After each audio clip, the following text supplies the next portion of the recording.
Once again, the captain, Reece James, is not available, and people are shouting blasphemy of my year-old "we gotta sell Reece" comments. But are people starting to come around? We gotta talk about it. Hey, I'm Rod Groves, believe in Chelsea FC, and man, do we got some things to talk about today. Talk about the captain, Reece James, not being available. Nguku, how do we get my man in the lineup?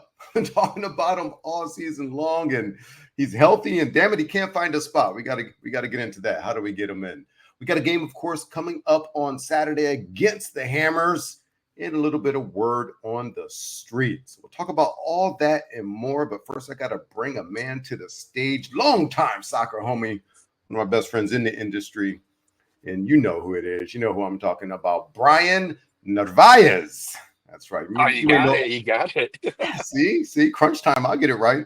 I only know him as another name. Some people, it's funny, man. In Vegas, people like Slippy, Dippy, Rippy. Yeah, Sloppy. Nah, you're like, it's Slippy. Yeah, some people know him as that. He's a man of many names. He's the front man, leads the LA Chelsea Blues. B, what's going on? How you doing, man? Excited, nervous for Saturday. Mm-hmm. Just coming off a very high blood pressure match this last Saturday. A rare noon. We're going from a noon kickoff to a 4:30 a.m. So Yeah. it's hard on the West Coast, man. Oh, it's hard on the West Coast. And we'll get to that game in a while. It's a 7:30 Eastern time if you're out there. What that means for us is you got choices. You either stay up all damn night or you do get Might creative. as well at that point. Yeah, but first let's get to something I did the last pod on, and you know me. I've been saying this since last year. I'd rather be a year too early than a year too late. I fear we may be creeping towards a year too late. Brian, do you sell Reece James, the captain? I think we're in a position where being one of my favorite players on the team, it's hard for me to say, that has the ship sailed. I really think it's becoming a situation where, yes, he's proper Chelsea. Yes, we love him. He's passionate, but I'm starting to think we might have sold the wrong guy for pure profit. Oh, Lord of But mercy. but also it comes into the situation that who's going to buy him with that injury record? Who's going to make a bid if he's going to be out? We'll give you one game and he'll be out five. It's very complicated. It's disappointed. It's disappointing. Mhm. He was out suspended and he got injured. So Right. we were gonna have him for the first four games anyway, and somehow he manages to get injured. So we're coming into the fifth game, he's out for it too. When does this stop? I really do think we might have been a year late. It might be one of the situations like Callum Hudson-Odoi, Bayern Munich, Yeah. 70 Right. million bid. No, we'll hold Yeah. off. And then you sell Mhm. him up the forest for Yeah. what was it, five million? I'm not sure what And happened I'm there. guilty of wanting to hold on to Colin Hudson to do it. I thought I he was remember going to I be was the next there. one. I was I'm there. guilty. Yeah. I thought that, man. Ooh, look at him. Look at all the moves. He went left. He didn't go nowhere, but he got some moves. He didn't get in the box, but I was guilty of not holding on. And you speak of the value of Reece James, and I looked recently, and it's down to 40 to 50 mil. That's his current value. And at one point, I'm thinking, we could have gotten close to 90 for him. Yeah, he's one of the best in his prime, one of the best defenders in the world. Real Madrid was after him for a little while. There was Yeah. talk about that, but I only keep seeing the injuries and the statement from the club continuing his rehabilitation program, continue Yeah. his rehabilitation. I don't know how long we could deal with this. Like I said, if we're going to talk about pure profit, we're talking about the era of Yeah. making the most out of everything. I think we shouldn't have frozen out Shalaba. I think we should have kept Connor Gallagher. And if there was somebody we were going to try and phase out, it might as well have been Reese. I am not saying Reese out, but if you were trying to go that route, that would have made a little bit more sense. Yeah, I agree. When he's healthy, trust me, he's one of my favorite right backs. We love it. I'm Reece James. At And the he loves the club. He loves it. I got to put it out there. He loves the club, and we love him. But sure. from a playing stance, I could have someone love the club forever, but if you're only playing, five matches every season, it's really Well, not helping speaking of us. that, and let me give some people just some context for that when he says, okay, how injury prone is this man? Well, last year he had two injuries and missed 38 games, 38 games missed. And the key is when I say two injuries, it's probably the same injury. It's the hamstring, and that's a chronic injury, and that's what kills me. 22, 23, 6 injuries, 25 games missed. 21, 22 that year, 4 injuries with 20 games missed. Now, 2021 wasn't too bad. He only had 2 injuries, only missed 9 games. B. Now, then I wasn't even thinking about this, But the year before that, 2019, 2020, he had 4 injuries and missed 26 games. Bro, that's a lot of injuries. That's a lot of games. And my main concern with these, before we move on, is that it's chronic. It's mainly the same injury, that hamstring. After this hamstring surgery, when I was like, just shut it down last year, shut it down, have the surgery. If you don't come back right, this isn't going to ever get better. That's just my opinion with it. So someone mentioned, have him take a year off and kind of get back to it, but we're going to really be wasting those resources on something that can potentially end up biting us even more later Mhm. on. I'm not really sure, but Yeah. it's sad. It's sad. It's unfortunate, but the numbers are there, especially in the era of raw data. Doesn't get any more raw than that. True, true. Now, another man that was injured last year, and I love this guy, Christopher Nguku. We saw the preseason last season. Of course, got injured, so we didn't get to see regular season. This last game, I was at the pub. I was in Las Vegas watching with our Vegas Blues brothers. Shout out LV Blues. Yes, LV Blues were great, very great guys, great hosts and whatnot. So when he came on late in Guku, I was like, watch, he's going to score the goal. But I was talking about how do we get him in the lineup. However, Nani had such an amazing preseason and early starts this season with the hat trick. You have to put him on the right? Domino effect, that moves Palmer in the middle. Yep. Now, Nguku isn't a winger, but now we've solved the winger situation, hopefully, with Sanchez and maybe once Neto gets going. But where do we fit Nguku? I don't like him as a number 9 because I want him to play behind the striker B. But Brian, how do we get Nguku in this lineup? Because he's just too good to be sitting on the bench, in my opinion. I think we're going to see a lot of alternating. I wouldn't be surprised if he gets a start in the match against West Ham. Where do you start him then? I think he starts. I think he starts in the number 9. Honestly, it's the only place, right?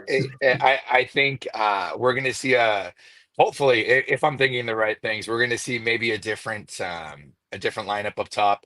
Hopefully, we get to see some Joao Felix and Sancho start as well.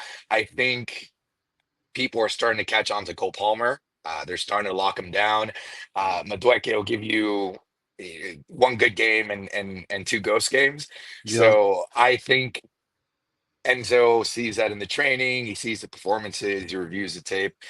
I think we're going to see a lot of alternating, and I think Jackson for Nkunku is going to be one of those pieces. It may not make sense, he's not a natural number 9. No. Tends to go onto the wing a little bit more, but I think he's going to find a way to facilitate that play with these guys, especially with a Jadon Sancho. I think we're going to see one of those situations where you're going to see a lot of attacking from the wing, some crazy attacks. It's just a matter of what Enzo is seeing and what he believes can suit his style of play. I really do hope and I really do believe that he will be alternating that front 3 a lot this season. Also, not only for the sake of play, but for the sake of saving these guys from injuries as well. There are a lot of matches. We're back in Europe technically. You got the League Cup coming up as well. There's going to be a lot of matches, a lot of strain on there. We don't have that. Oh, we don't have anyone on the bench anymore, or half of our team's injured anymore. We have players for days. I think the alternating is going to take a lot of that load off. Yeah, a couple things there. One, I'm hoping Nani cools off a little bit so Palmer can go back to the right. When you say people figured him out, I used to think he was best in the middle, but when he went off last year, it was mainly on the right. Sure, he drifts in the middle, but if Nani cools off, Palmer can go to the right. I mean, Guko can be the number 10. That's what I want to be, the true number 10. That's why I always envisioned him. My worry with that is if we bench Nani, his attitude is kind of the pouting type, and you'll lose him for the season. So you have to be very delicate with that, right? You understand what I'm saying? It's one of those mentality things where they got to understand that no player is above the club. Unfortunately, That's not him. both Nico and Madueke start to throw up that attitude. You remember the penalty situation last year as well. Yeah. These guys have to learn, though. You're playing for a big club. Granted, they're in their 20s. I was very reckless in my 20s. I thought I was right about everything, and that's probably the situation where these guys think as well. Mhm. But you have a manager like Enzo to make it. Enzo is as blunt as a manager as you can get. He has to be straight up with them and tell them, "Hey, you're performing or you're not performing. It's not about Yeah. you. It's not always going to be about you." Granted, we'll see some Madueke posts if he starts getting bench on Instagram, some Sure. Sure. proverbs like always. But they have to learn. They have to learn, man. It's for their betterment at the end of the day. Mhm. Yeah, that's true. And with Jackson, I mean, I call him Nico Two Touch Jackson. We saw it again in the last match. Just right there, just freaking one time it. So he just. I understand. Sometimes I have to calm myself down. He's not a natural number 9. He's a left winger, but his XG in the Premier League, only Holland finished ahead of him in terms of expected XG outside of penalty kick. Like he gets in position to do these things, and so it's frustrating. And you see the cheeky pass he did in the Wolves game, to Palmer. Like he has these skills, but he's just not the striker instincts which he lacks. And I agree with you. He's one of those sensitive guys too. You got to handle with delicate, kid-like gloves. Hey, but speaking of the match this Saturday, of course, 21st, West Ham. Now, they sit 14th with 4 points on the table. Of course, we are 8th with 7 points. All right. So for now, it's realistic. What do you think of this match? An interesting stat. So West Ham has lost 2 in a row at home, and they're trying to avoid losing 3 in a row at home for the first time ever in the Premier League, and they've already lost to Aston Villa and Manchester City. Brian, what do you think about this match here? Uh, it's going to be playing West Ham away is always complicated with us. Mm-hmm. It's a trap match. On paper, it looks like something we could probably use as a slump buster and take advantage of the situation. But these guys, something always happens. I don't know if you remember, we had Mendy in goal at one time. I forget who goes for a cross, but this dude just something all and we know a couple of the hammers. If they if they beat us, oh man, it's like a World Cup win with these guys. Yes. It's always it's a trap match. They've got Guido Rodriguez and Edson Alvarez in the middle. Mm-hmm. Two guys are always hustling. We're going to knock down our guys.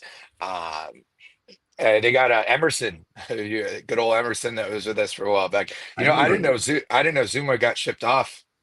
Oh, did he? Okay. I think he's out I in thought he Saudi was the now. truth too. Speaking to me, Yeah, I'm a sucker for upside, bro. Anybody with upside, I'm like, oh, he gonna be the next one. Yeah, Zuma's a gone. Okay, all right. yeah, yeah. Don't get me started on Kurt. Yeah. But they're coming off a slump as well. Mm-hmm, mm-hmm. They just came off a drawing with Fulham, where they were attacked. I think Fulham got about 20, 21 shots on them. More of the possession. I think West Ham is going to play a lot of counter. But like I said, against Chelsea, everybody turns into the prime Barcelona. All of a sudden, you got them doing moves that one never expected, and Mikel Antonio Uh-huh. is always there. Some surprises. Feel like we're going to a trap match. I feel it's going to be similar to that first half against Wolves, where we're going to try to dictate and dominate possession, and Mhm. these guys are going to be on the counter and may surprise us if we're not careful. I think Gusto is still rehabbing. Yeah. I I haven't was just ever gonna any bring that word on up. They that. saw him as of yesterday. I don't know about today, but I know as of Wednesday he was training in Colbum. Um, and it brings me to another player in terms of training. Still haven't seen him, but Lavia. Last time we saw him was against Servette in the damn conference league. But do we got to put him back on the milk carton? I call him milk carton. We saw him for 30 minutes last season. Had an amazing preseason, didn't he? Would you say he was like one of our best players? But hot damn it, here we go again. This dude finds injuries. It's like, does he have the same trainer as Reece James? What the hell's going on? It's like buying a vintage car that you think's gonna work out, and then Yeah, just it just you're spending doesn't. more on fixing it. You're spending more on fixing it than it Yeah, actually provides. And yeah. we'll see how that goes. I really hope he's back, and I really hope Gustav's back ASAP because I can only see so much of Disasi out there. Okay, yeah. And speaking of that, and Disasi, we know he struggled last year. And to me, I'm a little sympathetic for him because he didn't ask to play right back. He's forced to go there. He looked completely awkward, like he'd never played it last year. He did. What do you think about this? Now, Marie, this is not my idea. Now, I like to take a lot of credit for things that are my idea. I read this. Oh gosh, yeah, Athletic. I learned this in another London newspaper. Some point under Maresca, our guy. Gosh, talking now, I'm having a midfielder Enzo Caicedo played right back before. Now, I heard word on the street was if Enzo wasn't sick for this last game, he had an illness, he had to miss it, they would have put Caicedo at right back. What are your thoughts on that? Instead of Disasi, this is a desperation situation. Instead of Disasi, would you be okay with that? And then Dewsbury Hall could play in the middle pivot with Enzo Fernandez. What are your thoughts? Yeah, I mean, if it works, it's one of those, if it works out, wow, you're a genius. But we're If doing Disasi. How much worse can it be than Disasi? That's very true. Very true. I mean, if it works out, you're a genius. If it doesn't work out, it's one of those situations where you're going to look like a genius, or Yeah. they're going to be calling for your head 5 matches into the season. Uh, but Enzo being out, that's another player I want to talk about. Enzo, man. I mean, we went another match without him. Ooh, I've And said that before. Yeah, we went on that streak last year without him, and we looked like amazing. He looked so. But let him play. Listen, he's made some decent passes. He's picking some guys out. I just worry when he gets too far up, he can't recover because he's slower. You can beat him in a foot race right now, B. I know yeah, you it got probably could. It's with me right now. Yeah, in the Yeah. shape that I'm in. It seems to be that this guy throws on an Argentina kit and just turns into a completely different player. Oh, Uh, you said that I before. think You're I 100% think right. we should have a blue and white stripe kit for him. At this point. Yeah. I really hope he's able to come through. But Okay. same with Mudryk. I've been It hoping forgot for these for him. guys to come through, but I got no hope for music, how bro. long can we wait? I mean, look at the resources and I the money can't. we've been spending on these guys. I mean, Yeah. we're not talking about dudes that we bought at 17 with at $20 million, Yeah. 100 million plus, and it's yeah. My blood pressure is just going on from thinking about Mudryk and Enzo, man. So, and Enzo, I'm gonna take people he back. got sick. Yeah. You take people back with you because I knew a little about, but I know you knew more about Enzo Fernandez. And then when we got Caicedo, I was very excited to get that for Dorian. And then a couple games in, I know the money we spent over 100 mil for both, record setting. We got played in the Caicedo negotiations. But I remember texting you one time before the pods and for all this, and you were like, bro, I think we got fleeced, and you said, and I was like, on paper, this is a beautiful midfield. But when I watch the matches, the opposing teams just run past them like they're not even there. Yeah, it's one of those things where it looks great on FIFA, looks great on paper, but then Yes. you bring it out and it's just disastrous. We did fall under pressure. There were multiple clubs chasing both of them. I think we tried to strong arm everybody and show our power, show our position in hopes that this would be it. Unfortunately, it Mhm. hasn't been it yet. I'm not giving up yet, but Yeah, I'm I know not. a lot of people. I know a lot of people already checked out. A lot of people don't want to see. A lot of people are crying that we should have kept Connor and let go of Yeah, Enzo as well. So yeah, let's see where we're at yeah. the end of the season, or even the half point of the season. Let's see Okay. how Enzo Maresca plays this out on Saturday. Like I said, it's going to be a trap match. It's going to be physical. It's going to be a lot Okay. of running involved. Uh, Very nervous about this one. Yep. And last thing on this match, Chelsea have beaten the Hammers 30 times in their previous 56 Premier League meetings. B, the only team we've beaten more in division history is almost cursed. It's Tottenham. It's the hated Tottenham. So, but you say recently it's been a trap match. I agree. We'll have freaking Rudy and Julie just hit me up text messages all day long if the Hammers win. We can't Oh, have that. you are, yeah, and that goes to show because the dominance we've had over them. We beat Yeah. them. It's just Yeah. another weekend. But if we take the L to them, Yeah. yeah, you're not going to hear the end of it. You're not going to Yep. hear the end of it. And hey, with what they're going through right now, the Hammers as a club, I understand it. But let's hope it's not one of those trap games. Let's go Yeah. out there and win this.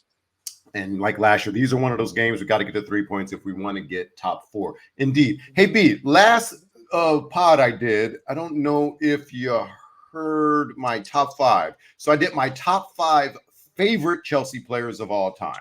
So any guests coming on, going forward, of course, we're on with the leader of the LA Chelsea Blues, Brian Narvaez. And so, B, I got to get yours now, real quick. I don't give my top five for Lampard at number five, Rudiger, number four. And I'm not saying they're the best, just my faves. Conte, N'Golo Conte, who I feel was the most important player in that Champions League team. Hazard, our best winger that I've seen since I've been apart. And of course, Drogba, the reason I rooted for Chelsea is when I first played him early in his career on Chelsea FIFA, the game. So, B, I know I didn't even give you a heads up on this, but off the top of the dome, I need your top 5 players. If you need number 5 for you, your top 5 Chelsea players of all time. I'll give you my top five. I will say that this is from when I was watching the club. There's great players that came before I started watching, but Right. And that's I was fine. only 11 when I got into the team. So I can only do so. Yeah, I can only go back so far. These are my favorite. These are people I have watched and rooted for. So who you got? I'm gonna go from 1 to 5. Number All one, right. right off the top of my head, Frank Lampard, my Okay. favorite midfield, my favorite player ever. Mm-hmm. It's just a personal thing. Number two, John Yep. Terry. Yep. Number three, N'Golo Kante. Mm-hmm. And number four has to be Eden Hazard. Uh-huh. And number five, it wasn't with us for long. Definitely, this is definitely a personal choice. It was a toss up Let me between. let me guess. Is he a striker? Yeah, it's I a know. personal, it's a personal choice. Uh, Honorable mention for me. 3 years. Drogba is an absolute legend, but Uh-huh. I'm gonna go with Diego Costa Yeah. with all the shenanigans he did, with everything he did, and how Diego vital he was Costa. for those two league titles. I Diego Costa. I absolutely love him. Yeah. I feel like I've already got enough from that '06, from that '04 to 2011 regime. Yeah. I had to put Diego Costa on there. So he was my honorable mention. Matter of And fact, matter of I, fact, that's the kit oh, I'm wearing right now. nice. I feel like we've got the curse of Diego. We haven't had a proper number 9 since. I thought Tammy was going to be the guy. And, I You know feel. what's crazy? Okay, so we were talking about Nico and expected goals and Cole Palmer. Uh, We haven't had a striker go over 10 goals since Diego Costa until last year when we had two. We had Cole Palmer and we had Nico Jackson. So yeah. Yeah. I know. I know. A lot of, yeah. Yeah. Yeah. That's true. Okay. Last thing for me, dog. LA Chelsea Blues, we keep mentioning it. How do people be down? How can they be in touch? I know you can join, tell them how you can join across America, but if you're in LA and you want to come through and watch a game or be a part, what can they do? easiest way is to keep up with our Instagram at LA Blues. I think it's the platform that we're most active on. Mm-hmm. You'll look out for the meetups. Come on and have a drink. Come meet the squad. Our turnouts have been amazing as of late. Mm-hmm. Renewed optimism in the squad doesn't help. Right. On the Instagram as well, there's a link to the Chelsea in America membership. If you're all about it, you can easily join the club there. It helps with getting ticket allotments Oh, for yeah. the matches overseas, Mm-hmm. helping support the local chapter, helping make sure everything's awesome with us, and also helping Chelsea in America remain as a coalition of Chelsea supporter clubs. But check out the Instagram, check out the meetups. We're at the Fox and Hounds before 7 a.m. for matches before 7 a.m. Like this weekend, Fox Yep. and Hounds in Studio City. Any matches after 7 a.m. We are usually at Jocks or Dailies in Culver City. Come have a drink. We'll be running around. We're always there, as much as we try to, within Yeah. reason. And yeah, come say hi. That's literally the easiest way. Uh, People have come and they never left. Yes, indeed. Indeed. I've met some old friends. In fact, me and Brian were watching back in the COVID era, where it was me, you, and maybe one or two other people in between plexiglass. Remember that? We had to have Yeah, that plexiglass was, between us. or in the patio. Yeah, or we had to watch out on the patio, and those were the Lampard days. The which I still enjoy the transfer ban days because we didn't loan any of the youngsters out. They had to play. We had to keep them. So I enjoyed the transfer ban. But hey, I'll be in Vegas for this week again. Of course, the place you're very familiar with, so I won't be able to make the meetup. But the next one I am. We also we did like a halftime. Remember the shotgun we did post game? We did a halftime one in Vegas, which was fun. And I got a lot of actually a lot of traction. I was like not too thrilled with the quality of the sound, but it got a lot of action. People love the shotgun. So LA Chelsea Blues will do something instant reaction. Just about anyone could come by. I got some fun ideas for the next time we meet up. But of course, super glad to have you here. One of my oldest friends in the soccer game for sure, Brian Narvaez, leader of LA Chelsea Blues. Bree, appreciate you, man. I hope to see you soon. Thanks for having me, brother. See you soon. Yeah, man.